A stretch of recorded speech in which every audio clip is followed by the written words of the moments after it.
teman-teman, welcome back to my YouTube channel. Kali ini aku buat video buat memenuhi tugas dari mata kuliah Kewirausahaan Islami. Dan di sini aku akan menyampaikan materi mengenai karakteristik kewirausahaan Islam. Dan di sini karakteristik kewirausahaan Islami sendiri adalah suatu proses persiapan, kreativitas dan inovasi dalam memecahkan persoalan dan menemukan peluang untuk memperbaiki kehidupan. Sedangkan kewirausahaan Islami adalah seorang pengusaha yang bisa mengembangkan perkara dunia dan akhirat yang sesuai dengan ajaran Islam, yaitu menurut Al-Quran dan hadis. Dan di sini ada beberapa karakteristik yang harus dimiliki oleh seorang pengusaha, yaitu ada 8 karakteristik. Yang pertama, takwa. Takwa di sini sebagai kerangka kerja. Dengan demikian, umat muslim harus tetap melaksanakan perintah-perintahnya dan menjauhi larangannya. Dan yang kedua, ada halal. Halal merupakan prioritas utama untuk seorang pengusaha karena harus mengetahui halal haramnya barang yang diproduksi. Dan yang ketiga, jangan melebih-lebihkan. Di sini sebagai pengusaha tidak boleh melebih-lebihkan atau menyia-nyiakan, karena sesuatu yang berlebih-lebihan itu tidak baik. Dan yang keempat, ada spiritual seorang pengusaha. Sebagai pengusaha juga harus bisa mengimbangi urusan dunia dan akhirat. Lalu selanjutnya yang kelima, ada menjaga nilai moralitas yang tinggi. Moral seorang pengusaha harus mengedepankan sikap kejujuran dan harus selalu menjaga kejujuran dalam berusaha. Yang keenam, dapat dipercaya. Seorang pengusaha harus mengedepankan kejujuran dan harus dapat dipercaya oleh orang lain. Yang ketujuh, ada kepedulian terhadap kesejahteraan sosial. Sebagai seorang pengusaha juga harus bisa menyisihkan harta dari hasil usahanya sekitar 2,5% agar senantiasa diberi kesejahteraan. Dan yang terakhir, ada berpengetahuan luas.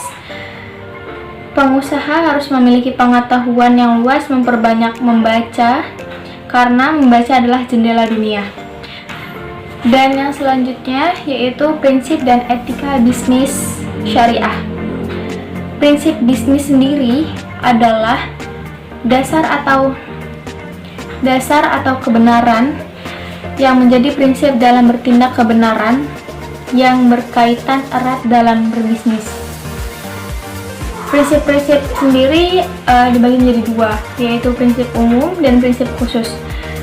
Prinsip umum sendiri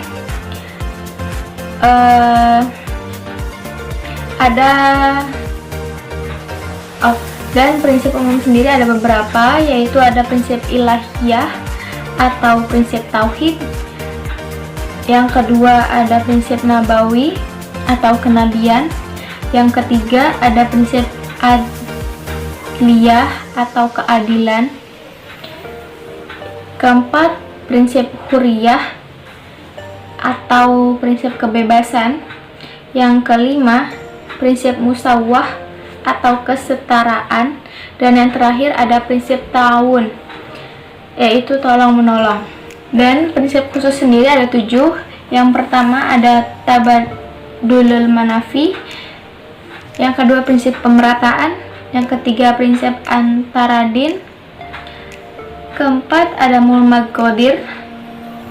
Dan kelima prinsip albirwa al-taqwa. Keenam ada prinsip musyarakah. Dan yang ketujuh ada prinsip kitabiyah atau pendokumentasian. Definisi etika yaitu akhlak atau adab yang terkait dengan ilmu. Etika sendiri menurut KBBI yaitu ilmu pengetahuan tentang asas-asas akhlak atau moral. Etika dalam berwirausaha yaitu ada beberapa, yaitu ada etika bersifat memberdayakan, etika pembayaran upah, etika jual beli dan hutang, etika dalam pemasaran. Dan di dalam etika dalam pemasaran ini ada 10 hal yang harus dihindari dan tidak boleh dilakukan. Yang pertama ada khianah, yang kedua tagrir, yang ketiga tadlis, keempat tadlis fi al-bai al-murabahah, kelima ghishishi, keenam tanajusi, dan ketujuh ada muqamarah, 8 ada ikro, 9 tadlis, dan yang terakhir khitman. Lalu etika selanjutnya ada etika kontemporer. Dari macam-macam etika sendiri yaitu ada 5 macam yang tadi saya sebutkan, dan ada 10 hal yang harus dihindari dari seorang pengusaha dalam etika pemasaran. Baik, ada hadis menurut Abu Daud yang selanjutnya ada hadis Nabi riwayat Abu Daud dan Ibnu Majah dari Anas bin Malik, yaitu seorang laki-laki dari kaum Ansor datang menemui Nabi untuk meminta sesuatu yang ia perlukan. Nabi bertanya, "Apakah di rumahmu ada sesuatu?" Ia menjawab, "Ada selembar hils atau alas yang biasa digelarkan di rumah, yang sebagiannya kami pakai dan sebagiannya lagi kami gelar, dan sebuah kop atau gelas yang biasa kami gunakan untuk minum air." Nabi bersabda, "Coba Anda serahkan kepada saya kedua benda tersebut." Laki-laki itu kemudian mengambil dan menyerahkan keduanya kepada Nabi. Nabi pun menerimanya. Kemudian Nabi menawarkan kepada para sahabatnya, "Siapakah yang mau membeli dua barang ini?" Seorang berkata, "Saya siap membeli keduanya dengan harga 1 dirham." Nabi menawarkan lagi hingga 2 atau 3 kali. "Siapakah yang mau menambahkan pada 1 dirham?" Seorang menjawab, "Saya mau membeli kedua dengan harga 2 dirham." Nabi pun menyerahkan kedua benda itu kepadanya dan menerima 2 dirham. Lalu menyerahkan uang 2 dirham tersebut tadi kepada orang Ansor tersebut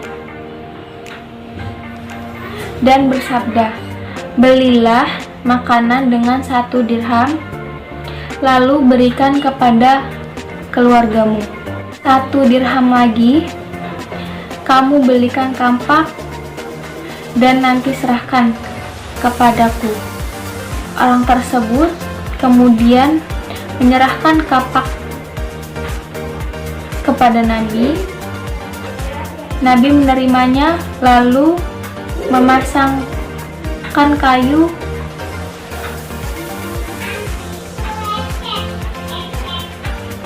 Nabi bersabda, "Pergilah mencari kayu bakar dan jualah. Saya tidak mau melihatmu selama 15 hari." Kemudian orang itu pergi mencari kayu bakar dan menjualnya. Setelah itu, dan telah mendapatkan uang 10 dirham, orang tersebut datang lagi, dan uang tersebut ia belikan makanan dan pakaian. Rasul bersabda, "Apa yang kamu lakukan itu lebih baik bagimu daripada kamu meminta-minta yang kelak pada hari kiamat akan menjadi noda di wajahmu."